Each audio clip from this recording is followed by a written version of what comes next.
La Academia de Ciencias Naturales de Filadelfia recibió una carta urgente en marzo de 1863 que desafiaría todo lo que sus miembros creían sobre el intelecto humano. La carta describía a una niña de color de 9 años en un campo de contrabando, campo de refugiados para esclavos liberados, en las afueras de Alexandria, Virginia, que podía recitar libros de texto médicos completos después de escucharlos una vez, resolver ecuaciones matemáticas complejas sin instrucción y hablar latín fluido, a pesar de nunca haber tenido educación formal. El investigador principal de la academia, el Dr. Samuel Callicott, inicialmente lo descartó como propaganda abolicionista, pero cuando 3 oficiales militares separados confirmaron el relato, añadiendo que la niña había diagnosticado correctamente los errores de medicación de un médico del campo y salvado la vida de 2 soldados, Callicott se obsesionó con probar que esto era imposible. Según sus diarios privados, descubiertos décadas más tarde en una sección sellada de los archivos de la academia, lo que encontró en ese campo lo obligaría a destruir años de su propia investigación y a desaparecer de la vida pública por completo. Antes de continuar con la historia de Eliza Davis y el chico que intentó explicarla, quiero preguntarles algo. Si les interesan los verdaderos misterios históricos que desafían todo lo que creemos saber sobre el pasado, suscríbanse a este canal y díganme en los comentarios desde qué estado o ciudad nos están escuchando ahora mismo. Tengo curiosidad por saber dónde se encuentra nuestra comunidad de amantes de la historia. Ahora descubramos qué sucedió realmente en esa primavera de 1863. Los campos de contrabando que rodeaban Alexandria, Virginia, a principios de 1863, eran monumentos al caos y la esperanza entrelazados. Tras la proclamación de emancipación del presidente Lincoln ese mes de enero, miles de personas anteriormente esclavizadas inundaron los territorios controlados por la Unión en busca de protección tras las líneas federales. Los campos se extendían por campos embarrados y almacenes abandonados, con refugios construidos con cualquier material que pudiera salvarse: lona podrida, tablas astilladas, láminas de metal oxidado. El aire llevaba perpetuamente el olor a humo de leña, cuerpos sin lavar,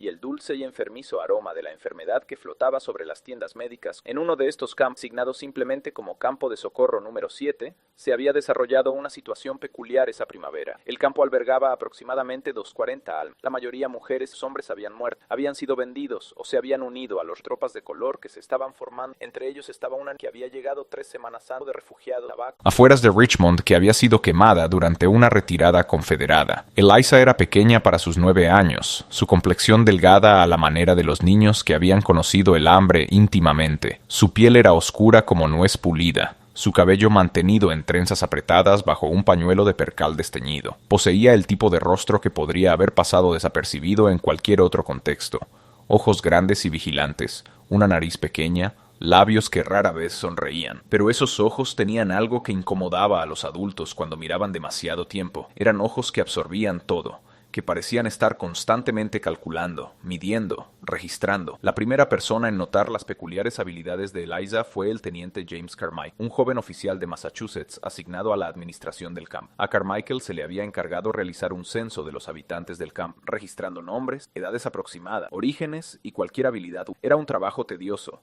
dificultado por el hecho de que muchos de los refugiados eran analfabetos y estaban traumatizados, y sus historias surgían en fragmentos y contradicciones. Cuando Carmichael llamó a Eliza Davis, la niña se acercó a su escritorio improvisado con los ojos bajos. Esperaba. Su guardiana designada, una mujer mayor llamada Ruth, que había viajado con ella desde Richmond, permaneció protectoramente cerca. Letra del script. ¿Nombre?, preguntó Carmichael con la pluma preparada. Eliza, señor. Su voz apenas superaba un susurro. ¿Apellido? Davis, señor. Ese era el nombre del amo. ¿Edad? 9 años, señor. Nacida en la primavera del 54. Carmichael continuó con sus preguntas estándar, pero algo lo hizo detenerse. Sobre su escritorio yacía un libro que había estado leyendo esa mañana: Anatomía de Gray, un texto médico que estudiaba con la esperanza de comprender mejor las enfermedades que asolaban el campo. El libro estaba abierto en una ilustración detallada del corazón humano, cámaras y vasos etiquetados en latín. Los ojos de Eliza se habían fijado en la página con un hambre incompleta. ¿Sabes leer, niña?, preguntó Carmichael, aunque sabía la respuesta. Enseñar a leer a los esclavos era ilegal en todo el sur, castigado con azotes o algo peor. Eliza no respondió inmediatamente. Ruth se movió nerviosamente detrás de ella. Está bien, dijo Carmichael con más suavidad. Ahora eres libre. Aquí no hay castigo por aprender. No, señor, no sé leer, susurró él. Pero puedo ver los dibujos. ¿Qué ves? El dedo de Eliza se movió hacia la página. Luego retrocedió como si tocarla pudiera quemar. Ese es el corazón, señor. La aorta lleva sangre desde el ventricular sinister, el ventrículo izquierdo, al cuerpo. La vena cava la trae de vuelta. El lado derecho empuja la sangre a los pulmones a través de la arterial pulmonar.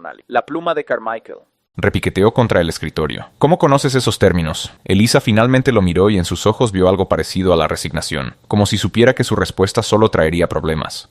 El hijo del amo estaba estudiando para ser médico, señor, antes de la guerra. Solía leer sus libros en voz alta para recordarlos mejor. Yo limpiaba su habitación mientras él estudiaba. ¿Y memorizaste terminología médica por escucharla? Recuerdo todo lo que escucho, señor. Cada palabra. Carmichael pasó la siguiente hora probando esta afirmación, apartando a varios refugiados para que hablaran en presencia de Elisa y luego pidiéndole que repitiera lo que habían dicho. Ella reprodujo conversaciones palabra por palabra, incluyendo dialecto y pronunciación, incluso cuando hablaban en alemán o francés. Cuando él leía pasajes de su texto médico en voz alta, ella podía recitarlos sin fallo, incluyendo descripciones anatómicas complejas que no podía entender posiblemente. Pero fue lo que sucedió después lo que realmente inquietó a Carmichael. Le pidió a Elisa que explicara qué significaban los pasajes. Ella lo hizo.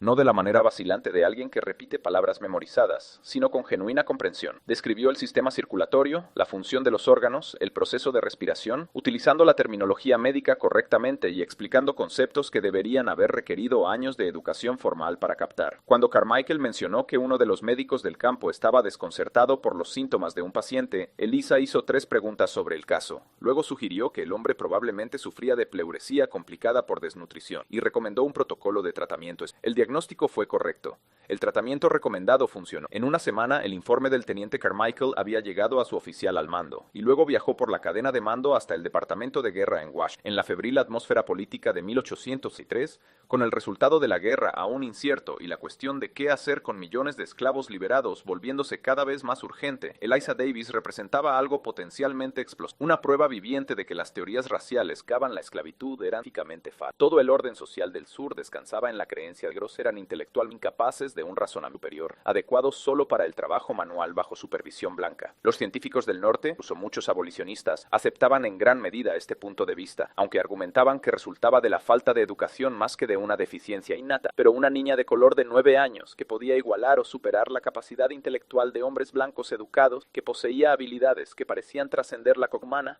Normal por completo. Esto era otra cosa. Esto era peligroso.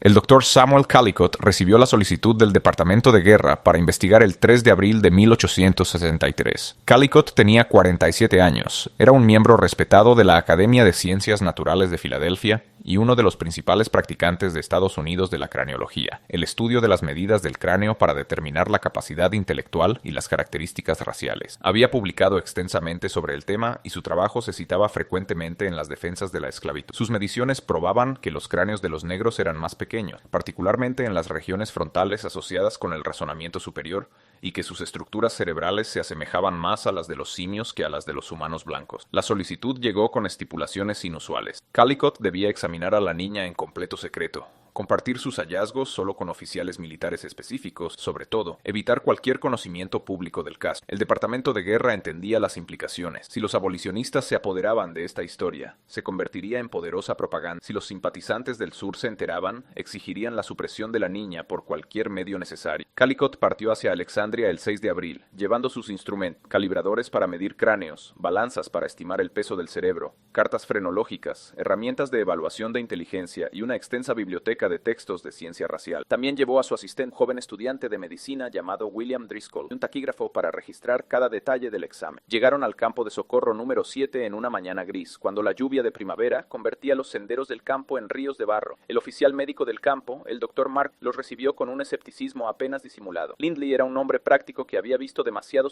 como para tener paciencia con la teoría psíquica. La niña es notable, les dijo Lynn tras los conducía a la tienda donde Elisa estaba bajo observación tranquila. La he probado yo mismo extensamente. Sus habilidades están más allá de cualquier cosa en la literatura médica. Todo tiene una explicación racional, doctor, respondió Callicott. Sospecho que descubriremos que este es un caso de memoria altamente desarrollada combinada con mímica. Algunos individuos de razas inferiores pueden ser entrenados para realizar tareas complejas sin entenderlas realmente, al igual que un loro puede hablar sin comprensión. La mandíbula de Lindley se tensó, pero no dijo nada. La tienda que servía como alojamiento de Eliza era pequeña, pero con un catre, una silla y una pequeña. Elisa estaba sentada en el catre, con las manos cruzadas en su regazo, vistiendo un vestido gris simple que había sido donado por una sociedad de ayuda femenina. Ruth, su guardiana, estaba sentada en un rincón, observando a los hombres blancos con el cansancio de alguien que sabía exactamente cuán peligrosa podía ser tal atención. La primera impresión de Callicott, registrada meticulosamente en su diario, fue la de la apariencia poco notable de la niña. El sujeto se presenta como una niña negra típica de aproximadamente 9 años, escribió. Estatura pequeña, probablemente debido a la desnutrición común a su raza y condición anterior. El examen físico no revela anomalías obvias. El sujeto es dócil y tranquilo, exhibiendo la docilidad esperada de su clase. Entonces Eliza lo miró y la pluma de Callicott se detuvo. Buenos días, Dr. Callijo, Eliza suave. El Dr. Lindley mencionó que usted estudió en Edimburgo con Robert Knox. Le escuché leer algunos de sus artículos. ¿Usted cree que la capacidad del cráneo negro promedia aproximadamente 5 pulgadas menos que los cráneos caucásicos, principalmente en la región frontal, que usted asocia con el razonamiento moral? Callicott la miró fijamente. ¿Cómo podrías saber dónde estudié? El Dr. Lindley se lo dijo al teniente Carmichael ayer por la tarde, señor. A las 2:47 de la tarde, específicamente. Usted estaba hablando sobre la controversia de Knox y su participación en los asesinatos de Burke y Hare. El teniente preguntó si eso le preocupaba dadas las contribuciones de Knox a la anatomía. Usted dijo, la ciencia debe separarse del escándalo. Esto era imposible. El Dr. Lindley confirmó que la conversación había ocurrido exactamente como se describió, aproximadamente a esa hora,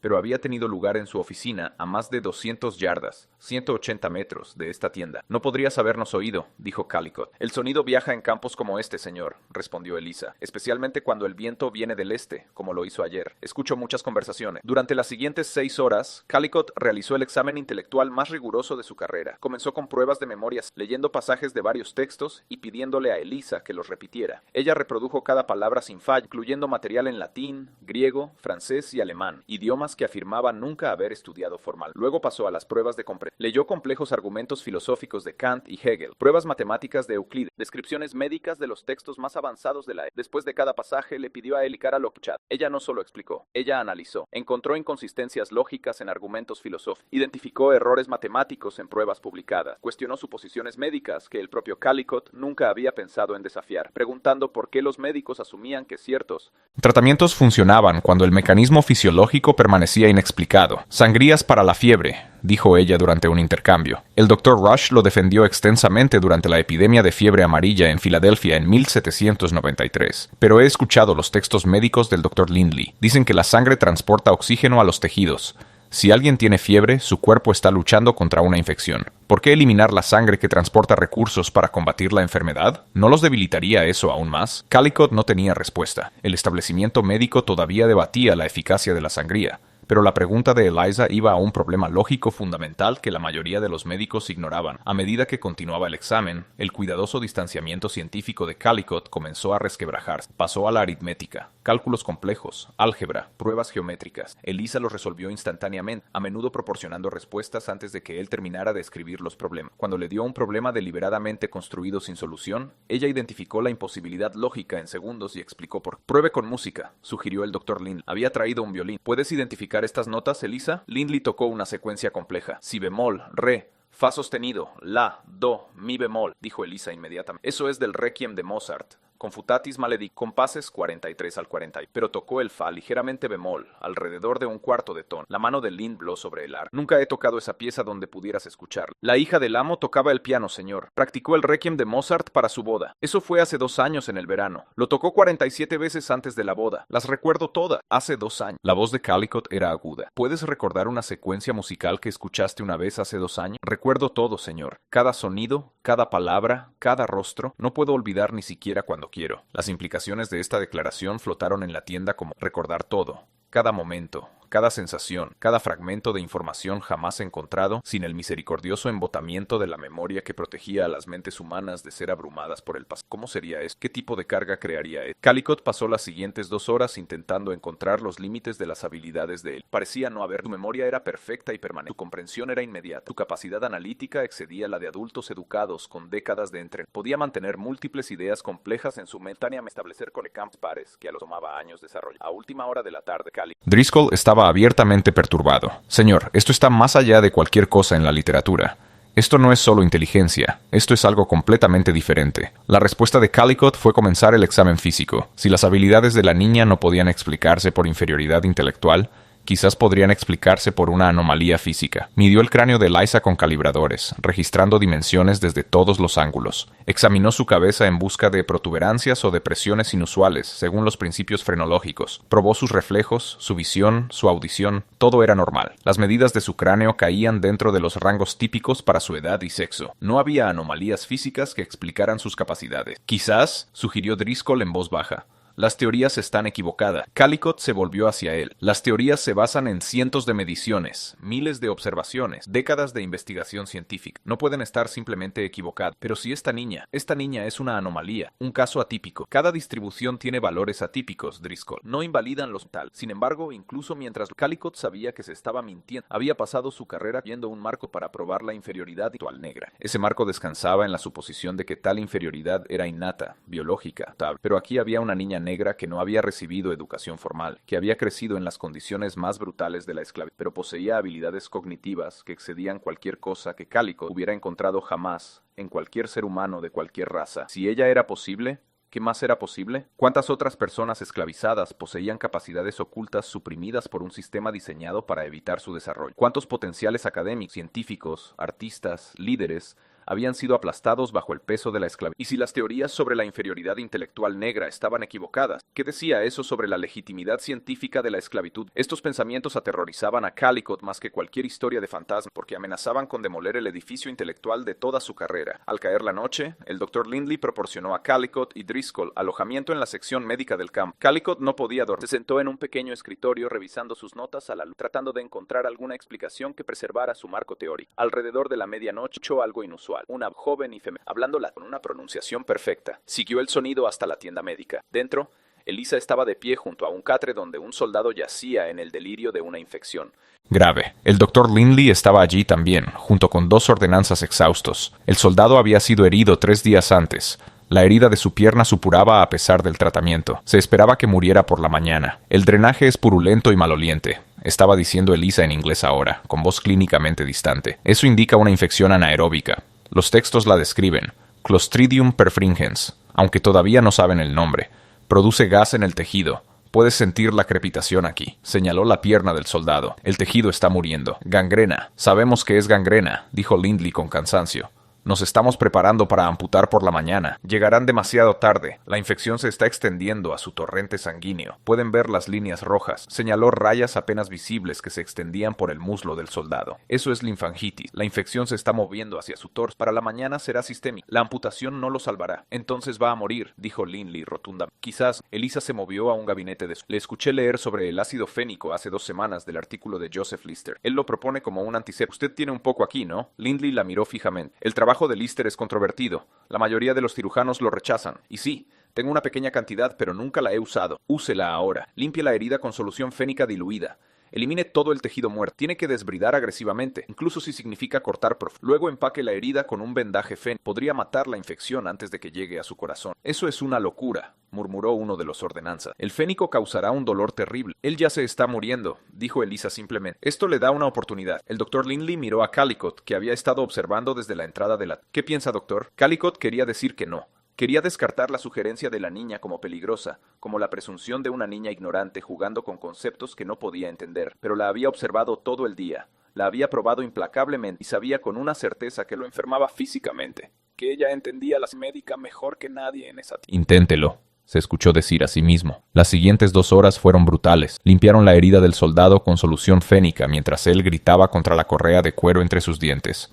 Cortaron el tejido muerto, yendo más profundo de lo que sugería la sabiduría convencional, siguiendo las instrucciones de Elisa. Empacaron la herida con vendas empapadas en fénico y esperaron. Al amanecer, la fiebre del soldado había bajado. Las líneas rojas habían dejado de avanzar. Estaba débil, delirante de dolor, pero vivo. Durante la semana siguiente su herida comenzaría a sanar. Perdería algo de tejido muscular en su pierna, pero conservaría la extremidad. Sobreviviría. Elisa le había salvado la vida con un conocimiento que el establecimiento médico no aceptaría ampliamente hasta una década después. Esa mañana, Calicut escribió un informe preliminar al Departamento de Guerra. Su mano temblaba mientras formaba las palabras. El sujeto demuestra capacidades cognitivas que exceden la comprensión científica actual. La memoria parece ser eidética y completa. La comprensión y el razonamiento analítico operan a un nivel inconsistente con la edad, educación y categoría racial del sujeto. El examen físico no revela anomalías que expliquen estas habilidades. Se requiere estudio adicional para determinar. Hizo una pausa. Para determinar que, si toda su carrera científica se había basado en premisas falsas, si las teorías raciales que justificaban la esclavitud eran mentiras elaboradas que hombres brillantes se habían convencido a sí mismos de creer. Señor, Driscoll estaba en la puerta. El Departamento de Guerra ha enviado instrucciones adicionales. Las nuevas órdenes eran breves y escalofriantes. Continuar el examen. determinar el alcance de las habilidades del sujeto, identificar limitaciones, evaluar aplicaciones potenciales, mantener secreto absoluto, no permitir que el sujeto interactúe con nadie no autorizado específicamente, bajo ninguna circunstancia permitir que la existencia del sujeto se haga de conocimiento público. Las órdenes venían con una oscura implicación que Callan dio de inmediato. El Departamento de Guerra no estaba interesado, estaban interesados. Eliza Davis era un arma, amenaza o ambas, pero no se le permitiría simplemente existir como un ser humano libre con dones extraordinarios. Durante las semanas siguientes, el examen de Callicott sobre Eliza se intensificó, trajo investigadores adicionales, todos bajo juramento de secreto. La probaron en matemáticas, astronomía, lingüística, biología, química, historia, filosofía, música y arte. En cada dominio demostró capacidades mucho más allá de sus supuestas limitaciones. Podía calcular posiciones astronómicas sin instrumentos. Podía hablar idiomas que solo había escuchado hablar una vez. Podía identificar compuestos químicos por el olor. Podía memorizar libros enteros después de una sola lectura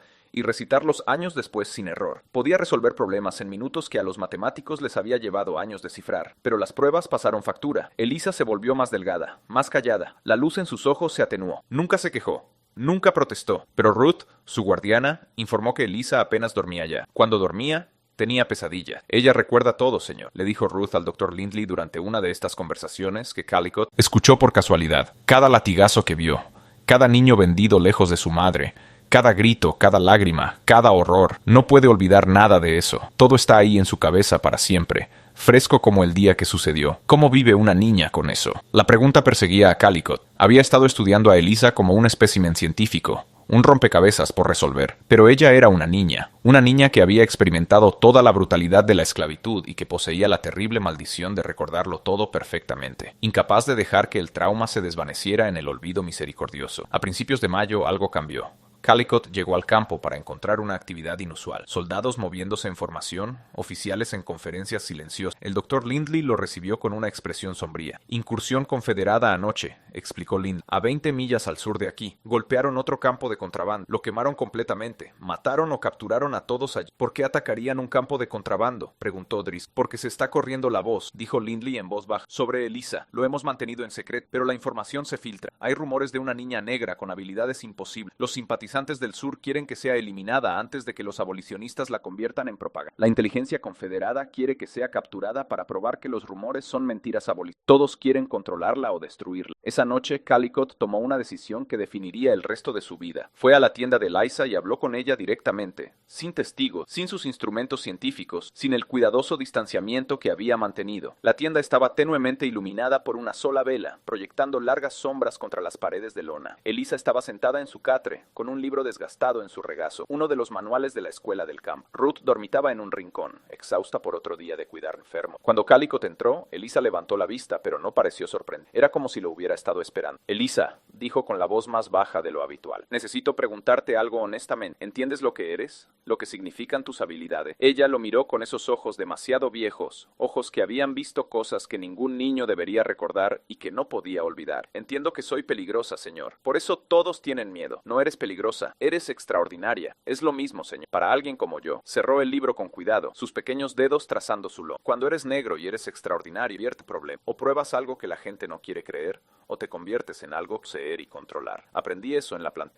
Hijo del amo tenía un perro de caza una vez, un pointer que era más inteligente que cualquier perro que hubiera visto. Podía rastrear cualquier cosa, entender comandos complejos, casi parecía pensar como una persona. Un día un plantador visitante ofreció una fortuna por ese perro. El hijo del amo se negó. La semana siguiente, el perro desapareció. Lo encontraron 3 días después muerto a tiros en el bosque. El hijo del amo lloró durante una semana, pero su padre le dijo que era una misericordia. Algo tan valioso y tan inteligente, dijo, habría sido robado eventualmente o causado problema. Mejor terminarlo rápido que dejar que sufra lo que ven. Callicott sintió hielo en el estómago. ¿Crees que alguien te matará? Creo que alguien intentará usarme hasta que me rompa, o me matarán para evitar que otros me usen. De cualquier manera, no podré ser simplemente Eliza. Hizo una pausa.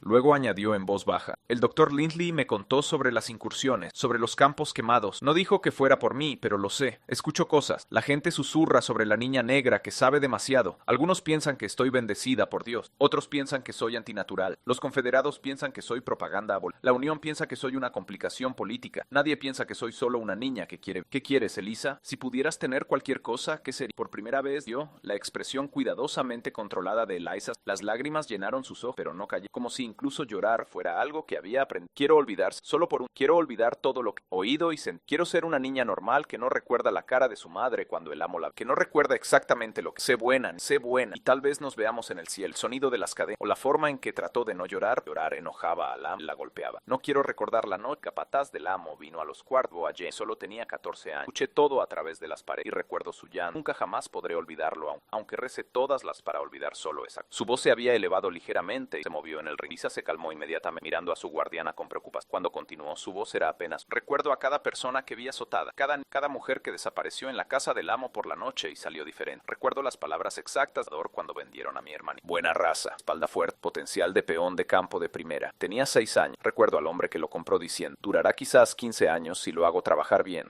Luego lo criaré y recuperaré mi inversión. Recuerdo la cara de mi hermano. No lloró. Estaba demasiado asustado para llorar. Y recuerdo todo, Dr. Calicut. Cada momento de horror. Y no puedo olvidar nada de eso. Ese es mi verdadero don.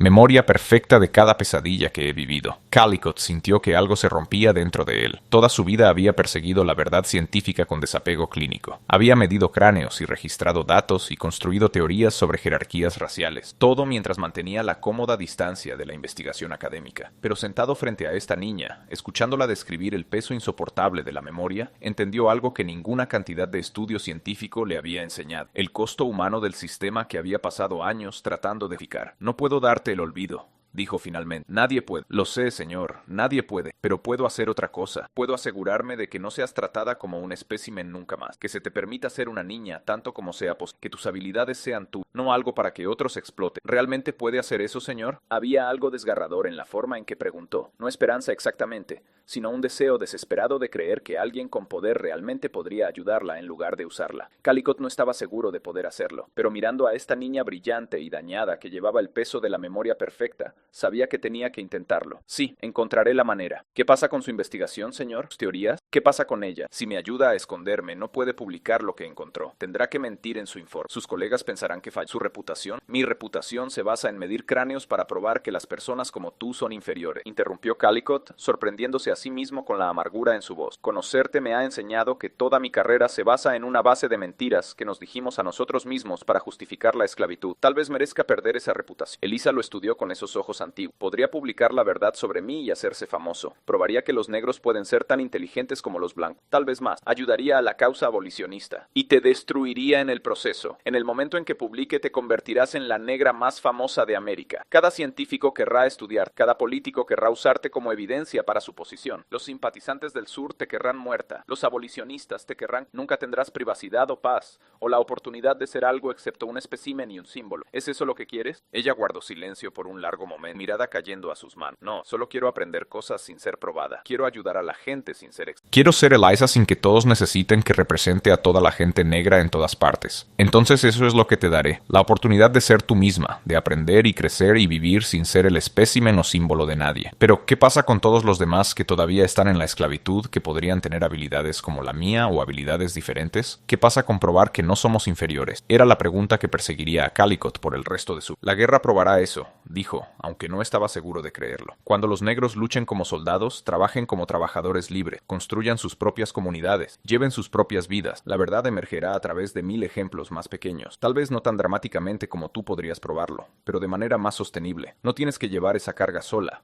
No deberías tener que hacerlo, pero podría ayudar, tío Elisa. Si dejara que me estudiaran, si dejara que probaran, te romperían. La voz de Calicut fue más dura de lo que pretendía. He visto lo que sucede con las curiosidades médicas, Eliza. He estudiado casos. Hubo un niño en Boston hace 10 años que podía calcular más rápido que cualquier adulto. Un prodigio matemático. Los académicos lo estudiaron constantemente, probándolo, empujándolo, escribiendo artículos sobre él. Para cuando tenía 15 años había sufrido un colapso mental completo. Pasó el resto de su vida en un asilo, incapaz de realizar incluso aritmética simple. El examen constante, la presión para actuar, la falta de cualquier infancia normal, lo destruyó. Y él era blanco, de una buena familia, protegido por la riqueza y la ¿Qué crees que te harían a una niña negra sin protección legal, sin familia con influencia, sin recursos? No, te usarían hasta que te rompieras y luego te descartarían o afirmarían que tu colapso probaba sus teorías sobre la inferioridad racial. Pues de todo. Las manos de Eliza temblaban ligeramente. Entonces, o escondo lo que soy o dejo que me destruya. Te estoy dando una tercera opción. Voy a mentir en mi informe. Voy a decir que eres interesante pero poco notable, que tus habilidades son exageradas, que no es necesario un estudio adicional. Y voy a organizar que tú y Ruth vayan al norte a una escuela cuáquera donde puedan aprender en paz, donde estarán protegidos, donde puede ser una niña que resulta ser brillante en lugar de una especie. No es perfecto,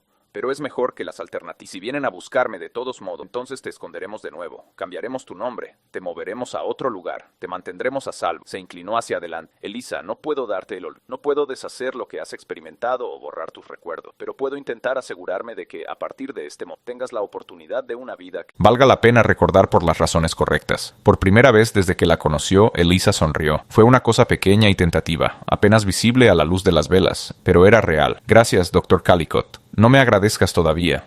Todavía tenemos que hacer que esto funcione. Durante los siguientes 3 días, Calicut se lanzó al engaño con la misma intensidad que una vez había dedicado a su investigación. Escribió su informe al Departamento de Guerra con cuidado meticuloso, expresando cada oración para sugerir decepción en lugar de descubrimiento. El sujeto demuestra una memorización altamente desarrollada, escribió, consistente con algunos casos documentados de síndrome de Savant. Sin embargo, un examen más profundo revela limitaciones significativas en la verdadera comprensión y el razonamiento abstracto. El sujeto puede reproducir material escuchado con una fidelidad impresionante, pero muestra poca evidencia de comprensión genuina o pensamiento original. Las aparentes habilidades de resolución de problemas parecen resultar del reconocimiento de patrones y la mímica en lugar de la capacidad de razonamiento real. Todo eran mentiras, y Calicut lo sabía, pero escribió con autoridad científica y detalle clínico, proporcionando suficiente lenguaje técnico para desalentar una mayor investigación mientras evitaba afirmaciones que pudieran ser fácilmente refutadas si alguien decidiera probar a Elisa nueva. Concluyó, si bien el sujeto se presenta como un estudio de caso interesante en la función de la memoria,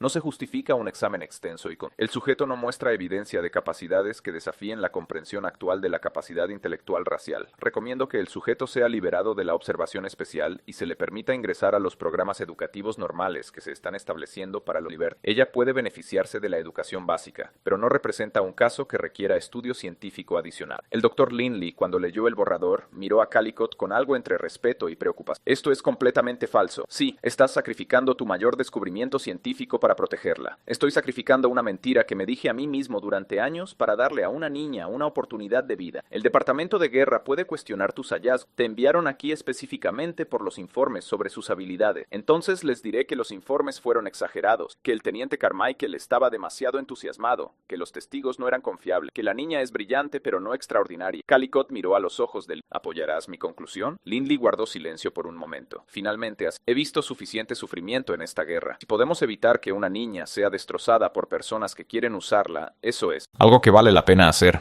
Sí, apoyaré tu conclusión, aunque sea falsa. A veces la misericordia es más importante que la verdad. Lindley hizo una pausa. Pero Calicut, ¿te das cuenta de lo que esto significa para ti? Si publicas este informe, nunca podrás escribir sobre lo que realmente encontraste. Nunca podrás reclamar crédito por descubrir la mente más notable que hayas encontrado. Tu carrera en la ciencia racial ha terminado efectivamente porque sabrás que todo en lo que la basaste estaba mal. Lo sé. ¿Estás preparado para eso? Calicut pensó en la pregunta. Toda su identidad profesional se había construido en torno a la ciencia racial. Las mediciones, las teorías, las publicaciones. Había sido respetado, citado, invitado a hablar en instituciones prestigiosas. Todo eso se volvería vacío una vez que supiera la verdad. Podría continuar en el campo, pero sería una mentira. Cada cráneo que midiera, cada conclusión que sacara estaría manchada por el hecho de que una niña negra de 9 años había probado que el trabajo vida era. No tengo el dijo final. No puedo ignorar lo que he aprendido. No puedo que Elisa no. La única pregunta es qué hago con ese conocimiento. Y elijo protegerla. Pica de mi carrera. El 22 de mayo de 1863, Calicut presentó su informe al Departamento de Guerra. 2 días después, recibió la aprobación de su recomendación. La respuesta fue breve y burocrática, sugiriendo que los funcionarios estaban aliviados de cerrar el caso. Un prodigio negro era una complicación política que no necesitaban mientras luchaban una guerra. Mejor aceptar la decepcionante conclusión de Calicut y seguir adelante. Pero no todos estaban satisfechos. El asistente de Calicut, William Driscoll, había presenciado los exámenes. Había visto las habilidades de Eliza de primera mano. Cuando leyó el informe de Calicut, confrontó a su mentor en la privacidad de su alojamiento. Señor, este informe es fraudulento. Usted sabe lo que vimos. Usted sabe lo que ella puede hacer. El informe contiene mis conclusiones profesionales, dijo Calicut cuidadosamente. Sus conclusiones profesionalmente deshonestas. Ella resolvió problemas que los matemáticos no pueden resolver. Diagnosticó condiciones médicas que médicos experimentados pasaron por alto. Demostró una memoria perfecta de información escuchada una vez hace años. Y usted está afirmando que ella es poco notable. Estoy afirmando que ella no justifica un estudio adicional. Hay una diferencia. Esta es su carrera, Dr. Calicut, su reputación. Si se corre la voz de que falsificó hallazgos, hallazgos. Entonces mi reputación se arruinará y me lo mereceré. Calicut miró a su asistente fijamente. William, te pido que confíes en mí en esto. La vida de esa niña es más valiosa que mi carrera. Si publicamos la verdad sobre ella, será destruida. No puedo permitir eso. Driscoll lo miró fijamente. Usted habla en serio completamente. Sí, ¿qué pasa si no estoy de acuerdo? ¿Qué pasa si creo que la verdad científica es más importante que la comodidad de una niña? Entonces tendré que pedirte que tomes una decisión sobre el tipo de hombre que quieres ser. La voz de Calicut era tranquila pero firme. Puedes insistir en la verdad y ver cómo una niña es destrozada por el sistema que decimos que sirve al conocimiento. O puedes aceptar que a veces proteger a los vulnerables es más importante que satisfacer la curiosidad. Elige con cuidado, William. Este es uno de esos momentos que define una vida. Driscoll guardó silencio durante mucho tiempo. Finalmente asintió lentamente. Apoyaré su informe. Pero quiero saber qué pasa con ella ahora. Ella va al norte a un lugar seguro, a una vida. Y nunca volvemos a hablar de esto, no a menos que quieras su sangre en tus manos. Calicut organizó el transporte de Eliza con el mismo cuidado meticuloso que una vez había dedicado a sus experimentos. Contactó a una comunidad cuáquera en Pensilvania, conocida por su compromiso con la educación de los libertos y los principios abolicionistas. Proporcionó fondos de sus ahorros personales, suficientes para asegurar la educación de Eliza y el apoyo de Ruth durante años. Escribió cartas de presentación a colegas en los que confiaba, abolicionistas cuyo compromiso con la dignidad humana excedía su curiosidad sobre casos inusuales, y le dio a Eliza un regalo final, una nueva identidad. Viajaría al norte como Sarah Mitchell, hija huérfana de negros libres de Maryland. El papeleo fue falsificado, pero hecho de manera experta, comprado a través de canales que Calicut prefirió no examinar demasiado de cerca. En el caos del desplazamiento en tiempos de guerra, un niño libre más con orígenes ambiguos no plantearía preguntas. La última vez que Calicut vio a Eliza fue en la mañana del 24 de mayo de 1863, cuando ella y Ruth abordaron una carreta que las llevaría a una estación de tren, luego al norte a Pensilvania. Eliza llevaba un vestido nuevo, de lana gris lisa, apropiado para una niña liberta, y llevaba una pequeña bolsa de alfombra que contenía sus pocas posesiones. Ruth se sentó a su lado, protectora y ansiosa. El conductor de la carreta era un hombre negro libre que trabajaba para los cuáqueros, confianza y discreto. Eliza parecía cualquier otra niña liberta, dirigiéndose hacia un futuro incierto pero esperanzador. Pero cuando miró a Calicut, él vio esa misma conciencia antigua en sus ojos. «Doctor Calicut», dijo antes de subir a la carreta. «Gracias por mentir en su informe». Él se sobresaltó. «¿Cómo supiste?» «Lo leí, señor. Cuando lo dejó en el escritorio mientras hablaba con el doctor Lindley hace 3 días. Recuerdo cada palabra. Escribió que yo era poco notable, que no podía entender realmente lo que memorizaba, que mis habilidades eran exageradas. Usted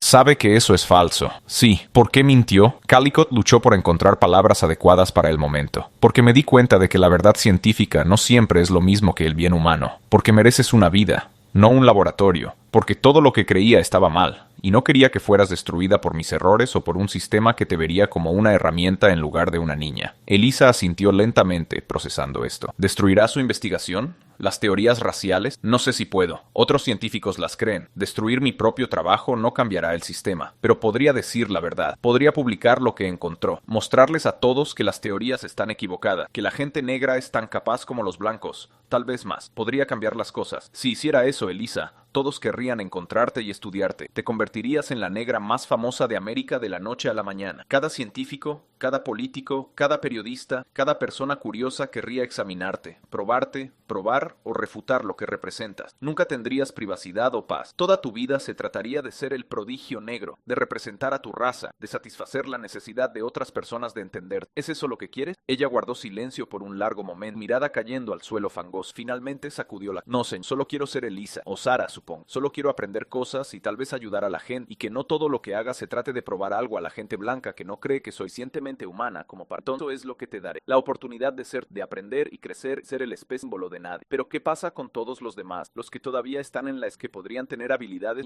o habilidades. ¿Qué pasa con probar que la gente negra no es inferior para que Macam? Era la pregunta que perseguiría a Calicut por el conocimiento de que su protección debe tener el costo de una verdad más grande. Tira misericordiosa podría perpetuar las falsedades que acaban la esclavitud. La guerra probará eso, dijo, tratando de creer sus propias palabras. Cuando los negros luchen como soldados, trabajen como trabajadores libres, construyan sus propias comunidades, lleven sus propias vidas. Cuando miles y miles de personas liberadas demuestren sus capacidades, la verdad emergerá a través de la realidad vivida, no a través del examen de una niña excepcional. No será tan dramático como tú podrías probarlo. No sucederá tan rápido, pero será más sostenible, más innegable. No tienes que llevar esa carga sola. No deberías tener que hacerlo. ¿Realmente cree eso? Tengo que creerlo, porque la alternativa es sacrificarte por una causa y no haré eso. No eres un símbolo o una herramienta o una pieza de evidencia. Eres Eliza. Eres una niña y mereces una infancia, incluso si llega tarde y no es lo que debería haber sido. Eliza subió a la carreta lentamente. Ruth la rodeó con un brazo, abrazándola con fuerza. El conductor tomó las riendas. Mientras la carreta comenzaba a alejarse, Eliza miró hacia atrás una vez más. «Dr. Calicut», llamó. «¿Escribirá lo que realmente sucedió? No ahora, tal vez, pero algún día, para que alguien sepa la verdad». «Sí», prometió. «Algún día, cuando sea seguro, escribiré todo, para que alguien lo sepa». Ella asintió satisfecha. Luego la carreta dobló una esquina y ella se fue. Calicut permaneció en la calle embarrada durante mucho tiempo después de que la carreta desapareció, sintiendo el peso de lo que había hecho. Había traicionado sus principios científicos, había falsificado había mentido a sus colegas. Sin embargo, se sentía más seguro de esta elección que de cualquier cosa que hubiera hecho en toda su carrera. Regresó a Filadelfia 2 días después. Sus colegas le dieron la bienvenida. Curiosos sobre sus hallazgos en Virginia, presentó sus decepcionantes conclusiones con el distanciamiento científico apropiado. Un caso interesante que finalmente no reveló nada excepcional. Algunos parecían escépticos, pero ninguno lo cuestionó directamente. El Dr. Samuel Calicut era demasiado respetado, demasiado establecido como para que se dudara de su juicio profesional. Pero el propio Calicut había cambiado. Ya no podía mirar su investigación, sus publicaciones, sus cráneos cuidadosamente medidos sin ver la cara de Eliza. Comenzó a retirarse de la comunidad científica, rechazando invitaciones para hablar, evitando conferencias. Cuando sus colegas le pedían su opinión sobre cuestiones de ciencia racial, daba respuestas vagas y no comprometidas. Sus publicaciones cesaron. Para 1865 había renunciado silenciosamente a la Academia de Ciencias Naturales, citando problemas de salud que no eran del todo fabricados. El estrés de su doble vida, manteniendo su reputación sabiendo que estaba construida sobre mentiras, estaba cobrando un precio. Se mudó a un pequeño pueblo en el norte del estado de Nueva York y nunca volvió a practicar la ciencia, pero continuó siguiendo el progreso de Eliza a través de cartas cuidadosamente codificadas de sus contactos cuáqueros. Y luego, en marzo de 1865, las cartas cesaron. La primera indicación de que algo andaba mal llegó el 22 de marzo, cuando Calicut recibió una breve nota sin firmar entregada por un ministro itinerante. El mensaje era críptico. El pájaro ha volado del nido, buscando. La sangre de Calicut se heló. Los cuáqueros usaban ese lenguaje para proteger su correspondencia sobre esclavos vivos y libertos bajo amenaza. El pájaro ha volado significaba que Eliza había desaparecido. Partió hacia Pensilvania a la mañana siguiente, viajando en tren a través de un paisaje aún marcado por la guerra. La Confederación estaba colapsando. Lee se rendiría a Grant en solo 3 semanas, pero el caos reinaba en todos los estados fronterizos. Desertores, refugiados, unidades militares disueltas y oportunistas criminales se movían libremente por regiones donde la autoridad civil se había derrumbado. La escuela cuáquera se encontraba en las afueras de un pequeño pueblo llamado Redstone, a unas 40 millas al oeste de... Era un modesto edificio de 2 pisos que alguna vez había sido una granja, ahora convertido para albergar y educar a aproximadamente 30 niños libertos. Cuando Calicut llegó, encontró a la comunidad en un estado de pánico contenido. Hannah Pembroke, la directora de la escuela, era una mujer severa de unos 50 años, con cabello gris hierro y ojos que habían presenciado demasiado sufrimiento como para sorprenderse fácilmente. Pero cuando habló con Calicut en la privacidad de su oficina, sus manos temblaban ligeramente. Sarah, la conocíamos como Sarah Mitchell, desapareció la noche del 17 de marzo, dijo. Ruth la reportó desaparecida cuando no regresó para las oraciones vespertinas. Sarah había estado en la biblioteca leyendo como de costumbre. Ruth dijo que la dejó allí aproximadamente a las 6 heredero. Cuando regresó a las 7 heredero, Sarah ya no estaba. La puerta de la biblioteca estaba abierta. Su libro yacía en el suelo con las páginas dobladas. Había signos de alguna perturbación, una silla volcada, papeles dispersos, pero nada de sangre, nada de violencia obvia.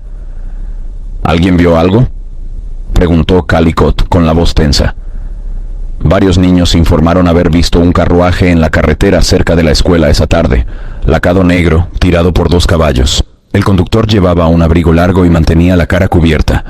Un niño dijo que vio a 2 hombres con ropa oscura caminando cerca de nuestra línea de propiedad alrededor de las 5:00, pero a menudo tenemos visitantes y los niños no pensaron mucho en ello en ese momento. ¿Ha contactado a las autoridades locales? La expresión de Hannah se volvió amarga. Sí, el alguacil vino. Hizo algunas preguntas, escribió en su cuaderno. Luego nos dijo que los niños negros libertos se escapan todo el tiempo, que probablemente fue a buscar a su familia o fue atraída por promesas de trabajo. Dijo que no había nada que investigar. Cuando insistí en que había habido signos de lucha, me preguntó si se había robado algo valioso. Cuando dije que no, me dijo que eso era prueba de que se fue voluntariamente. No ha vuelto desde entonces. ¿Qué hay de Ruth? ¿Qué dice ella? Ruth está convencida de que Sarah fue secuestrada. Ella dice que Sarah nunca se iría sin decírselo. Eran inseparables. Más que eso, Ruth dice que Sarah había estado preocupada durante la última semana. Dijo que sentía que la... Estaban observando, que había visto al mismo hombre en el pueblo en 3 ocasiones distintas, siempre de pie a distancia, siempre mirando a la escuela. Sara describió a este hombre, Purpose, alto, delgado, con gafas, cabello oscuro. Ruth dice que Sara mencionó que parecía un maestro de escuela o un empleado, alguien educado. Hannah hizo una pausa. Ruth también dijo que Sara le dijo que había estado teniendo pesadillas sobre ser examinada de nuevo, sobre hombres con instrumentos midiendo su cabeza y haciéndole preguntas. Sara hizo que Ruth prometiera que si algo sucedía, Ruth quemaría una carta que Sara había escrito y escondido debajo de su colchón. El corazón de Calicut se contrajo. ¿Ruth la quemó? No. Ruth pensó que usted debería verla primero.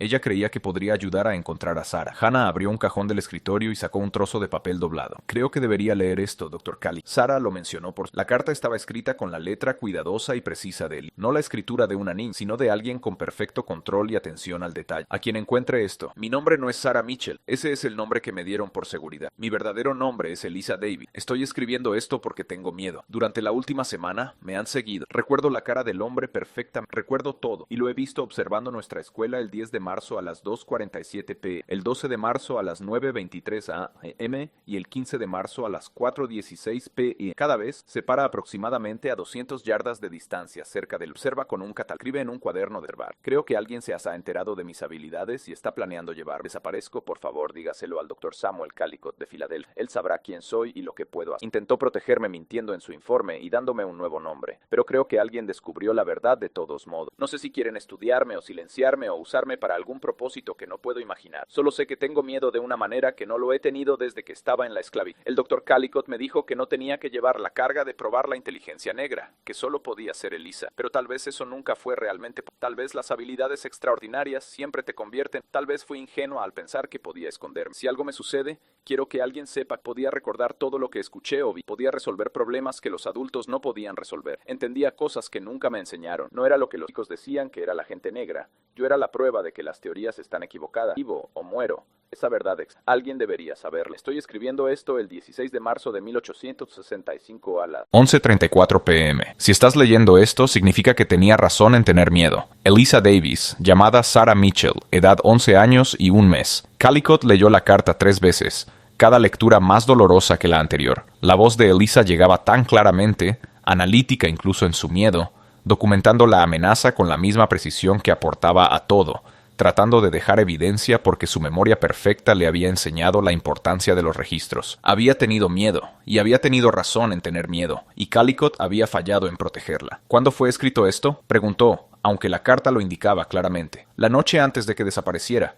Ruth la encontró a la noche siguiente cuando Sara no regresó. Entonces ella sabía que estaba en peligro y se quedó de todos modos. ¿A dónde podía ir?, dijo Hannah suave. Tenía 11 años, una niña negra liberta sin documentos legales, más allá de papeles falsificados, sin familia, sin recursos. No podía correr, solo podía esperar y esperar estar equivocada. Calicut se levantó bruscamente, arrugando ligeramente la carta en su puño. Necesito hablar con Ruth, y necesito ver de dónde se llevaron a Elisa. Ruth era una mujer destrozada. Calicut la encontró en la pequeña habitación que había compartido con Elisa, sentada en la cama estrecha, sosteniendo una de las pocas posesiones de Elisa, una cinta azul que la niña había usado en su cabello. Cuando Calicut entró, Ruth levantó la vista con ojos enrojecidos. «Usted es él», dijo simplemente, «el médico del campo, el que la ayudó». «Sí, ella se ha ido, mi bebé se ha ido, no pude protegerla». La voz de Ruth se quebró. «Me prometí a mí misma cuando dejamos esa plantación, cuando fuimos libres, que nunca dejaría que nada le pasara de nuevo. Pero fallé, ella se ha ido. Y no sé dónde, y no puedo recordar todo como ella podía. No puedo recordar la cara exacta de ese hombre que estaba observando. No puedo ayudar a encontrarla porque no soy especial como ella lo era». Calicut se sentó a su lado. «Cuéntame todo lo que recuerdes, no importa cuán pequeño sea». Durante la siguiente hora,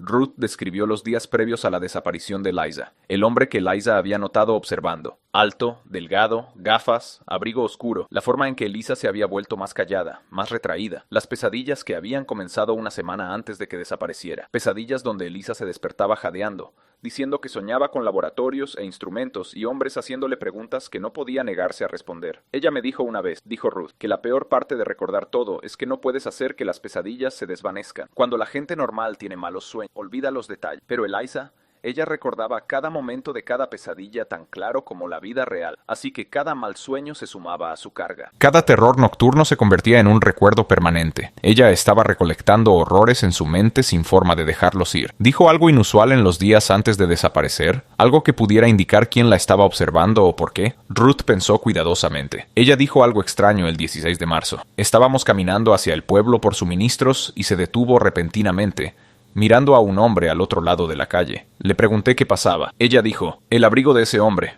Recuerdo esa tela. Escuché al Dr. Driscoll describirla en Virginia en el campo. Dijo que su hermano era un sastre que hacía abrigos con esa lana importada específica, azul marino con un patrón de hilo gris sutil. Solo lo escuché describirla una vez durante quizás 30 segundos, pero recuerdo perfectamente. ¿Por qué alguien que usa esa tela específica estaría aquí? La sangre de Calicut se congeló. Driscoll, William Driscoll, mi asistente. ¿Usted cree que él? No lo sé, pero él presenció todo. Él sabía la verdad sobre las habilidades de Eliza, e inicialmente argumentó que deberíamos publicar nuestros hallazgos, que la verdad científica era más importante que su seguridad. Lo convencí de permanecer en silencio, pero Calicut se puso de pie, caminando de un lado a otro. Si se lo dijo a alguien más, si compartió nuestros verdaderos hallazgos con otro investigador o vendió la información, ¿por qué haría eso? ¿Dinero? ¿Fama? ¿Avance profesional? O tal vez genuinamente creía que el valor científico superaba la vida de una niña. Calicut se sintió enfermo. Confié en él. Pensé que lo había convencido. Pero si traicionó esa confianza. Dejó a Ruth y fue a examinar la biblioteca donde Eliza había desaparecido. Era una habitación pequeña forrada con estanterías que contenían quizás 200 volúmenes donados por varios benefactores. Una sola ventana daba a la carretera. La silla volcada había sido enderezada, pero Calicut aún podía ver las marcas de arrastre en el suelo donde había caído. Los papeles estaban dispersos cerca de la mesa de lectura. Páginas de un texto de matemáticas cubierto con las pulcras anotaciones de Eliza. Hannah estaba en la puerta. El alguacil dijo que esto no probaba nada, que ella podría haber volcado la silla ella misma al irse. Pero Calicut vio lo que el alguacil había pasado por alto o decidido ignorar. Las marcas de arrastre mostraban que la silla había sido golpeada hacia atrás, repentinamente con fuerza. Los papeles no solo se habían caído, estaban dispersos en un patrón de rociado que sugería un movimiento rápido o una lucha, y en el alféizar de la ventana, apenas visibles, había marcas que parecían como si alguien hubiera forzado la ventana abierta desde afuera. Entraron por la ventana, dijo Calicut, probablemente mientras ella estaba absorta en la lectura. Estaba tan concentrada en el libro que no los escuchó hasta que... Fue demasiado tarde. Trató de ponerse de pie, volcó la silla, dispersó los papeles, pero la dominaron rápidamente. Ella era pequeña, solo tenía 11 años. Probablemente la amordazaron para evitar que gritara. Todo el asunto tomó menos de un minuto. Entonces la sacaron por la ventana. No, mire el suelo. No hay huellas de barro cerca de la ventana a pesar de la lluvia que tuvimos esa semana. Entraron por la ventana para sorprenderla, pero salieron por la puerta. Señaló marcas débiles en las tablas del suelo que conducían a la puerta. 2 juegos de huellas, ambas de tamaño adulto masculino. Y aquí, se arrodilló, examinando el marco de la puerta, un hilo atrapado en una astilla. Lana oscura, calidad costosa. La cara de Hannah estaba pálida. Entonces esto fue planeado, profesional. Sí, esto no fue aleatorio. Esta fue una operación para capturar un objetivo específico. Durante los siguientes 3 días, Calicut llevó a cabo su propia investigación con una intensidad que rayaba en la... Contrató a un investigador privado, un ex agente de Pinkerton llamado Marcus Webb, que se especializaba en encontrar personas desaparecidas. Ofreció una recompensa sustancial por información. Escribió a cada contacto que tenía en las comunidades médica y científica, sondeando cuidadosamente si alguien había escuchado rumores sobre un prodigio negro, si alguien había visto esfuerzos de reclutamiento inusuales o propuestas de investigación extraña, y confrontó a William Driscoll. Encontró a su antiguo asistente en Filadelfia, trabajando en el hospital de Pensilvania como médico junior. Cuando Calicut apareció en su oficina sin previo aviso, la cara de Driscoll mostró primero sorpresa, luego algo que podría haber sido culpa. Dr. Calicut no esperaba. ¿Dónde está ella? La voz de Calicut era fría. Furia controlada. No sé de qué. No me mientas, Will. Eliza Davy, la niña de Virginia, desapareció de su escuela en Pensilvania el 17 de marzo. El mismo día, un hombre que vestía un abrigo de lana costoso fue visto observando. Un abrigo hecho de tela que te escuché describir una vez. Así que te preguntaré de nuevo. ¿Dónde está ella? La cara de Driscoll perdió el color. Cerró la puerta de su oficina rápidamente. Baje la voz. Dime que no hice nada. Mantuve mi promesa. Nunca publiqué nuestros hallazgos. Nunca le dije a nadie la verdad sobre sus habilidades. Entonces, ¿por qué alguien que usaba el abrigo a medida de tu hermano la estaba observando? Driscoll guardó silencio durante un largo. Finalmente se hundió en... Juro que no se lo dije a nadie directamente, pero... Se frotó la cara. El otoño pasado estuve en una conferencia médica en Boston. Había estado bebiendo. Otro investigador estaba discutiendo teorías de incidencia racial, citando su trabajo. Me enojé. Dije, Dios me ayude. Dije que las teorías estaban equivocadas, que había visto evidencia que anularía todo. No di detalles. No nombré a la niña ni la ubicación.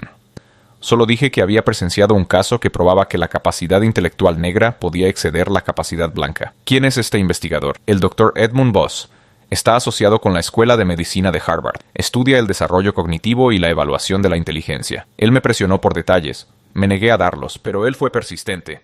Preguntó si usted había documentado el caso. Dije que sí, pero que la documentación estaba sellada. Preguntó por qué. Le dije que era para proteger al sujeto. Callicott sintió que la habitación se inclinaba ligeramente. Le dijiste a Edmund Voss que yo tenía evidencia documentada de inteligencia negra excepcional y luego la sellé para proteger al sujeto. Bien podrías haberle dibujado un mapa. Pensé, estaba borracho. No estaba pensando claramente. Pensé que si solo mencionaba que existía sin dar detalles, sería inofensivo. Una forma de expresar mi frustración con las teorías sin traicionar realmente su confianza. Voss es un coleccionista, dijo Callicott con la voz hueca. Está obsesionado con los casos cognitivos raros. Tiene fondos de patrocinadores ricos que están fascinados por las rarezas humanas. Mantiene una instalación privada en el oeste de Maryland donde estudia casos inusuales. He escuchado rumores sobre ese lugar. Rumores de que sus sujetos no siempre se van. La cara de Driscoll estaba pálida. ¿Cree que Voss se la llevó? Creo que le diste suficiente información para comenzar a buscar, y un hombre con los recursos de Voss podría encontrarla si lo intentara lo suficiente. Le dijiste que el caso fue documentado por mí. Podría haber investigado mis viajes recientes, encontrado que había estado en Virginia en 1863. Desde allí, podría haber rastreado a los refugiados de ese campo de contrabando, seguido el rastro hasta Pensilvania,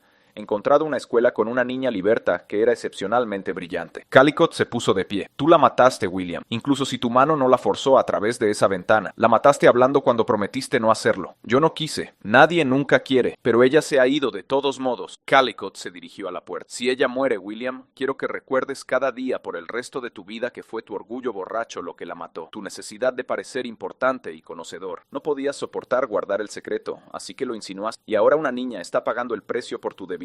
Dejó a Driscoll llorando en su... Pero la confrontación, satisfactoria como fue, no acercó a Callicott a encontrar a Eliza. Viajó a Boston, a Harvard, tratando de localizar a Edmund Voss, pero Voss era esquivo. Sus colegas dijeron que estaba viajando. Su instalación en Maryland era remota, sin marcar, accesible solo por carretera privada.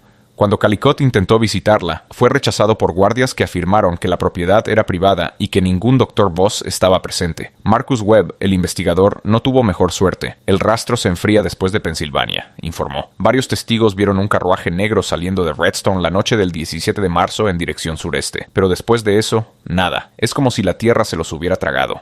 Si llegaron a la instalación de Voss, si ahí es donde fueron, la niña podría estar en cualquier lugar ahora. Estos lugares, estas instalaciones de investigación privadas, no rinden cuentas a nadie.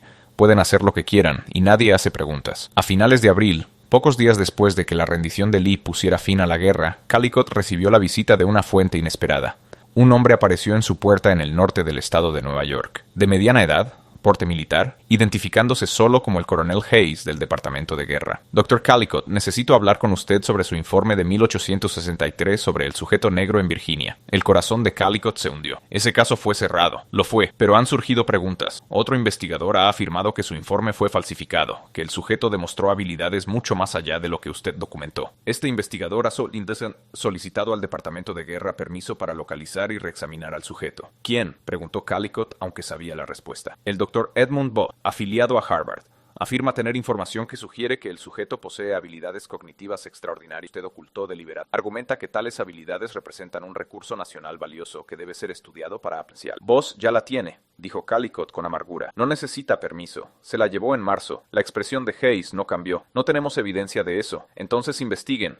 Desapareció de una escuela cuáquera en Pensilvania. Hay testigos, hay evidencia de secuestro. Las autoridades locales investigaron y encontraron evidencia insuficiente de juego sucio, porque no les importa una niña negra desaparecida. Sin embargo, continuó Hayes con calma, sin evidencia de un crimen, no podemos simplemente allanar una instalación de investigación legítima. Sin embargo, el Departamento de Guerra está interesado en determinar la verdad sobre su informe de 1863. ¿Fue exacto o falsificó sus hallazgos? Callicott se encontró en una terrible encrucijada. Si admitía haber falsificado su informe, sería deshonrado públicamente, posiblemente procesado. Pero más que eso, estaría confirmando al Departamento de Guerra que Eliza era de hecho extraordinariamente valiosa, lo que solo intensificaría los esfuerzos para encontrarla y explotarla. Si mantenía su mentira, preservaba su reputación, pero dejaba a Eliza en las sombras sin ningún interés oficial en encontrarla. Mi informe fue exacto, dijo finalmente. El sujeto era interesante, pero no excepcional. El Dr. Voss está equivocado. Entonces, ¿por qué cree que se la llevó? Porque Voss está obsesionado con los casos raros. Incluso un sujeto moderadamente inusual le interesaría. Eso no significa que ella sea lo que él piensa que es. Hayes lo estudió por un largo momento. Dr. Calicut, la guerra está terminando.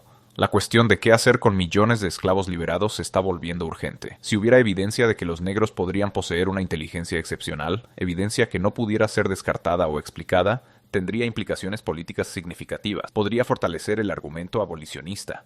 Podría ayudar a dar forma a la política de reconstrucción. ¿Está seguro de que quiere suprimir tal evidencia por el bien de la privacidad de una niña? Era la misma pregunta que Elisa el mismo dilema que la vida de una niña versus un cambio social más grande. Misericordia personal versus verdad política. Y una vez más, Calicut eligió a la niña. Estoy seguro, dijo. Mi informe se mantiene. Hayes se fue insatisfecho, pero aparentemente no dispuesto a presionar más el asunto. El Departamento de Guerra tenía preocupaciones más urgentes que un caso oscuro de 1863. Pero Calicut sabía que su ventana para encontrar a Elisa se estaba cerrando. Si Voss la tenía, si estaba en su instalación, estaba más allá del rescate a través de canales oficiales. Nadie investigaría, nadie intervendría. Ella simplemente desaparecería en el sistema de investigación privada. Otro sujeto en otro estudio indocumentado. Desesperado, Calicut hizo un último intento. Contactó a cada organización abolicionista que conocía, cada red cuáquera, cada operativo del ferrocarril subterráneo todavía ofreció recompensas cada vez más grandes por información. Viajó personalmente a Maryland, tratando de encontrar lugareños que pudieran saber sobre la instalación de Voss, y luego a finales de mayo recibió una carta anónima. Era breve, escrita con una mano que sugería una educación limitada. Doctor, hay un lugar en el oeste de Maryland, cerca de Cumberland, una antigua finca llamada Thorn. El Dr. Voss la usa para su investigación. Dicen que mantiene sujetos allí, los estudia en secreto. Dicen que una niña de color fue traída allí en marzo. No sé si todavía está allí o si vive. No sé qué se hace en ese lugar, pero si está buscando a su niña, ahí es donde debe buscar. No venga usted mismo. Vigilan a cualquiera que haga preguntas, pero debe saber dónde buscar si Dios le da los medios para salvarla. Un amigo. Calicut miró la carta hasta que las palabras se volvieron borrosas. Thornhill,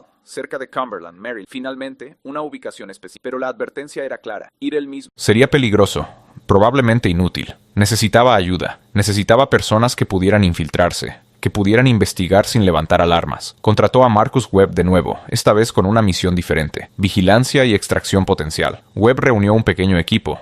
Hombres experimentados en operaciones encubiertas, ex soldados de la Unión expertos en infiltración, viajaron a Maryland y localizaron Thornhill, una finca aislada rodeada de muros de piedra, vigilada y prohibida. Webb y su equipo observaron la propiedad durante 2 semanas. Vieron guardias patrullando, vieron vagones de suministros entregando mercancías, vieron al propio Dr. Voss llegar y partir 2 veces, y vieron a través de una ventana del tercer piso una pequeña figura de piel oscura moviéndose ocasionalmente más allá. Alguien está ahí arriba, informó Webb cuando regresó a mediados. No puedo confirmar que seas, pero hay alguien joven, alguien pequeño, reteniza. La ventana tiene barrote, la puerta está cerrada desde afuera. Es definitivamente un cauto, no personal ni familia. ¿Pueden extraerla? Webb vaciló. Posiblemente, pero sería peligroso. Los guardias están armados. Estaríamos irrumpiendo en propiedad privada, potencialmente cometiendo un secuestro nosotros mismos si nos equivocamos sobre quién está en esa habitación. Si las cosas salen mal, si hay violencia, si alguien muere, usted estaría implicado. Perdería todo. Ya he perdido todo lo que importa, dijo Calicut. ¿Pueden hacerlo o no? Podemos intentarlo. Sin garantía. La extracción fue planeada para el 23 de junio de 1866. Webb y su equipo se infiltrarían en la finca por la noche, llegarían al tercer piso,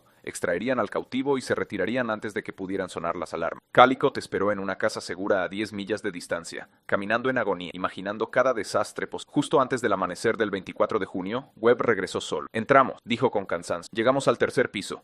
Encontramos la habitación, pero doctor, hizo una pausa. La habitación estaba vacía, recientemente desocupada. Había un catre, un escritorio, equipo médico, gráficos en las paredes documentando observaciones, pruebas cognitivas, evaluaciones de memoria, exámenes, cientos de páginas de nota, todas fechadas desde finales de marzo hasta el 20 de junio, hace 3 días. ¿Estaba ella allí? ¿Era Elisa? Las notas no usan su nombre, solo sujeto E, pero las habilidades descritas coinciden con lo que usted me dijo. Memoria perfecta, capacidad analítica extraordinaria. Las notas detallan pruebas extensas. Algunas de ellas, la mandíbula de Webb se tensó. Algunas de ellas no fueron amables, pero ella estaba viva hasta hace 3 días. Entonces, ¿dónde está ella ahora? Las notas terminan abruptamente. La última entrada dice, sujeto muestra. Signos de deterioro psicológico severo. La memoria permanece perfecta, pero la estabilidad emocional disminuye. Pesadillas aumentando en frecuencia e intensidad. Sujeto ahora experimenta dificultad para distinguir recuerdos de la realidad presente. Recomendación: terminar el estudio y reubicar al sujeto en una instalación apropiada. Esa es la última entrada. Instalación apropiada, repitió Calicut con entumecimiento. Eso podría significar cualquier cosa. Un asilo, otra ubicación de investigación. O se deshicieron de ella. dijo Webb sin rodeos. Un sujeto que se está volviendo inestable, que ya no es útil para el estudio, que sabe demasiado sobre lo que se le hizo. Eso es una responsabilidad. ¿Encontraron algo más? ¿Alguna indicación de a dónde la llevaron? Nada. La habitación fue limpiada a fondo. Pero tomé las notas, todas. Debería leerlas. Documentan todo lo que se le hizo. Cada prueba, cada medición. No pudo continuar. Callicott pasó la semana siguiente leyendo las notas de Voss. Eran meticulosas, clínicas y horripilantes en su desapego. Voss había probado a Elisa implacablemente, empujando los límites de sus habilidades. La había privado de sueño para ver si la formación de la memoria se vería afectada. La había sometido a estímulos dolorosos para probar la memoria del trauma. Le había dado problemas imposibles de resolver, registrado sus fracasos junto con sus éxitos, documentado sus respuestas emocionales con la misma precisión clínica que usaba para su rendimiento cognitivo. Y a través de todo, entrelazado a través del lenguaje científico, Callicott pudo ver a Elisa romper. Las primeras entradas notaron irresistencia. Las entradas posteriores mencionaron lágrimas, negativa a cooperar. Aún más tarde, sujeto muestra disociación creciente. Afirma que no puede distinguir qué recuerdos son de su esclavitud, cuáles del campo de Virginia y cuáles del cautiverio actual. Todos existen con igual inmediatez. Sujeto informa que los traumas pasados se sienten tan presentes y reales como las experiencias actuales. Carga psicológica de la memoria perfecta volviéndose insostenible. Las entradas finales fueron las peores de todas. Voss notó que Elisa había dejado de hablar excepto para responder preguntas directas, que se mecía por la noche, parecía estar retirándose a su propia mente, abrumada por la acumulación de horrores recordados, y luego la terminación abrupta. Estudio terminado.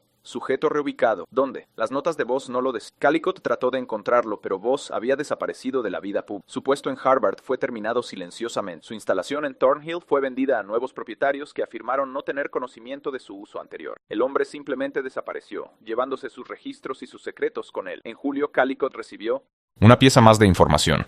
Una carta, esta vez de un oficial de la Unión estacionado en Maryland durante los últimos meses de la guerra. El oficial se estaba muriendo de tuberculosis y quería limpiar su conciencia antes de enfrentar su juicio. Fui parte de una unidad especial, escribió el oficial. Manejábamos casos sensibles para el Departamento de Guerra. A finales de marzo de 1865, recibimos órdenes de localizar y transportar a una niña negra que representaba un riesgo para la seguridad nacional. No se nos dieron detalles específicos, solo que necesitaba ser asegurada y transferida a una instalación en Maryland para su evaluación. La ubicamos en una escuela en Pensilvania el 17 de marzo. La extrajimos en silencio.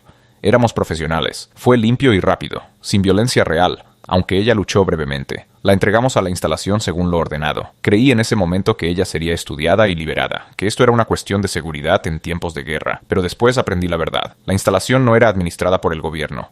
Era una institución de investigación privada. La niña no era una amenaza para la seguridad. Ella era una curiosidad científica que alguien en el Departamento de Guerra había acordado proporcionar a un investigador para su estudio. Éramos participantes involuntarios en un secuestro disfrazado de asunto oficial. La carta continuaba. Desde entonces he aprendido que la niña estuvo retenida en esa instalación durante 3 meses. No sé qué se le hizo allí, pero sé que a finales de junio fue transferida de nuevo. Uno de los antiguos miembros de mi unidad fue contratado para transporte adicional. Me dijo años después, cuando estaba borracho, que movieron a una niña de color de Maryland a un asilo federal en Washington. Dijo que estaba en malas condiciones, desnutrida, no verbal, insensible. Dijo que el papeleo la clasificaba como una esclava liberta que sufría de trastorno mental grave, sin familia, sin identidad legal. Dijo que la entregaron al asilo y ese fue el final. Cuando le pregunté qué asilo, dijo St. Elizabeth. Cuando le pregunté si sabía qué le pasó después de eso, dijo que los asilos como ese no mantienen buenos registros de los pacientes de caridad. Se desbordan con almas dañadas por la guerra. Una niña negra perdida más sin familia simplemente desaparecer. La carta terminaba. Le escribo a usted, Dr. Callicott, porque su nombre apareció en parte de la documentación que vi en 1866. Usted la examinó originalmente. Intentó protegerla con un informe falso. Su mentira fue descubierta por alguien que vio valor en sus habilidades. Creo que se la llevaron por lo que usted encontró. Y creo que fue destruida porque usted no pudo proteger. No puedo deshacer mi parte en eso. Solo puedo decirle la verdad antes de morir para que alguien lo sepa. Si todavía está viva en ese asilo, ha estado allí casi 8 años, perdida en un sistema que no se preocupa por ella. Si está muerta, murió sola y olvidada. De cualquier manera, ayudé a ponerla allí. Dios me perdone. La carta estaba firmada por Thomas Hicks, capitán, difunto de la 7ª Infantería de Maryland, fechada el 3 de septiembre de 1873. Callicott viajó a Washington inmediatamente. El Hospital de St. Elizabeth para Insanos era una instalación federal en expansión que albergaba a cientos de pacientes, muchos de ellos bajas de guerra, soldados rotos por la batalla, refugiados traumatizados por el desplazamiento, exesclavos incapaces de adaptarse a las duras realidades de la libertad. Los registros eran caóticos, incompletos, a menudo inexistentes para los pacientes de caridad. Pasó semanas buscando en los registros de admisión, registros de pacientes, certificados de defunción. Sobornó a los ordenanzas para acceder a áreas. Caminó por salas llenas de pacientes con ojos vacíos buscando a una joven mujer negra que podría ser Eliza, ahora de 19 años, si hubiera sobrevivido. Nunca la encontró. Había docenas de mujeres negras jóvenes en el asilo, muchas admitidas alrededor del momento adecuado con diagnósticos vagos, melancolía, manía, trastorno, histeria. Ninguno de los registros enumeraba el tipo de habilidades específicas que identificarían a él. Ninguno de los pacientes que se le permitió ver demostró ningún reconocimiento cuando habló con. O Eliza no estaba allí, o estaba tan lejos que ya no podía responder, o estaba en alguna sección restringida a la que no podía acceder, o había muerto y había sido enterrada en el cementerio sin marcar donde cientos de pacientes no reclamados yacían en tumbas anónimas. En octubre de 1873, Callicott abandonó su búsqueda. Regresó al norte del estado de Nueva York, un hombre destrozado. Había fallado a Eliza en todas las formas posibles. Falló en protegerla del descubrimiento, falló en evitar su secuestro, falló en rescatarla del cautiverio, falló incluso en determinar si vivía o no. Destruyó toda su investigación sobre ciencia racial, no solo las notas sobre Eliza, sino todo, sus mediciones, teorías, sus publicaciones. Las quemó en su chimenea y vio cómo años de trabajo se convertían en ceniza. Si su carrera se había basado en mentiras, que todo ardiera. Pero guardó 3 artículos, colocándolos en una caja sellada con instrucciones de que fuera donada a la Academia de Ciencias Naturales 50 años después de su muerte, para no ser abierta hasta 1939. En la caja, una pequeña cinta azul que Eliza había usado en su cabello durante su primer encuentro en Virginia, una página de un libro de texto médico con notas en su letra infantil y una carta. La carta estaba dirigida a quien encuentre esto y firmada por Samuel Callicott. En ella describió su examen de Eliza Davis con todo detalle, sin ocultar nada. Documentó sus habilidades extraordinarias, pruebas, sus conclusiones. Mentiras. Explicó por qué había intentado esconderla. Describió lo que sucedió cuando su protección falló. Escribió sobre su secuestro, su cautiverio, su desaparición en el sistema de asilo, o la muerte, y terminó con las preguntas que lo habían consumido. Dediqué mi carrera a probar la inferioridad intelectual de la raza negra. Luego conocí a una niña negra de 9 años que poseía mayores habilidades cognitivas que cualquier persona que hubiera encontrado jamás de cualquier raza. Tuve que elegir: mantener mis teorías y destruir la evidencia, o aceptar la verdad y destruir el trabajo de mi vida. Elegí un camino intermedio. Intenté salvar a la niña y ocultar la evidencia, pero al hacerlo pude haber causado su muerte. O peor, su encarcelamiento en un asilo donde vive todavía con su memoria perfecta e insoportable. ¿Fui un cobarde? ¿Debería haber dicho la verdad? Publicado mis hallazgos. ¿Dejado que Eliza se hiciera famosa y estudiada y cargada con la representación de toda su raza? ¿O tenía razón al intentar darle la oportunidad de una vida normal? No lo sé. Moriré sin saber. Dejo esta pregunta a usted, quien quiera que lea esto en cualquier futuro que haga. ¿Qué debería haber hecho? ¿Cuál era la elección correcta? El Dr. Samuel Callicott murió el 17 de marzo de 1889, exactamente 24 años después de la desaparición de Eliza. Su obituario en el Philadelphia Inquirer mencionó sus primeras contribuciones a la craneología, pero señaló que se había retirado del trabajo científico décadas antes por razones personales no reveladas. El obituario no hizo mención de Eliza Davis. La caja sellada fue archivada en los archivos de la Academia y olvidada. Fue redescubierta en 1941 durante una reorganización en tiempos de guerra. Los académicos examinaron el contenido, debatieron su autenticidad, pero para entonces Eliza Davis estaba demasiado lejos en el pasado,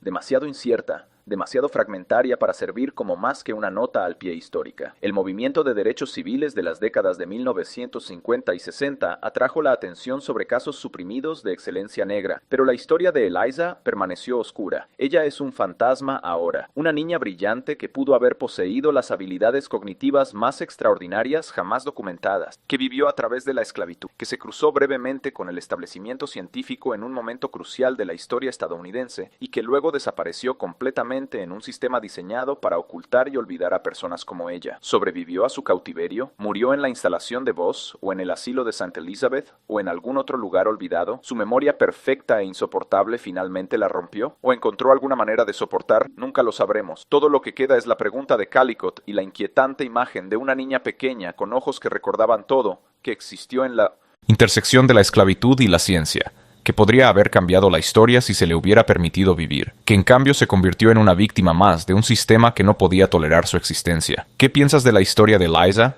¿Sobrevivió? ¿Debería el Dr. Callicott haber publicado sus hallazgos sin importar el costo para ella? Deja tu comentario abajo con tu teoría. Si encontraste esta pieza olvidada de la historia estadounidense tan convincente como yo, suscríbete a este canal, presiona la campana de notificación y comparte este video con alguien que aprecie las historias complejas, a menudo trágicas, ocultas en nuestro pasado. Gracias por escuchar. Y recuerden, La historia está llena de voces que fueron silenciadas, historias que fueron enterradas, verdades que eran demasiado peligrosas para contar. A veces nuestro trabajo es simplemente recordar que existieron y honrar su memoria, negándonos a dejar que sean olvidados por completo. Hasta la próxima.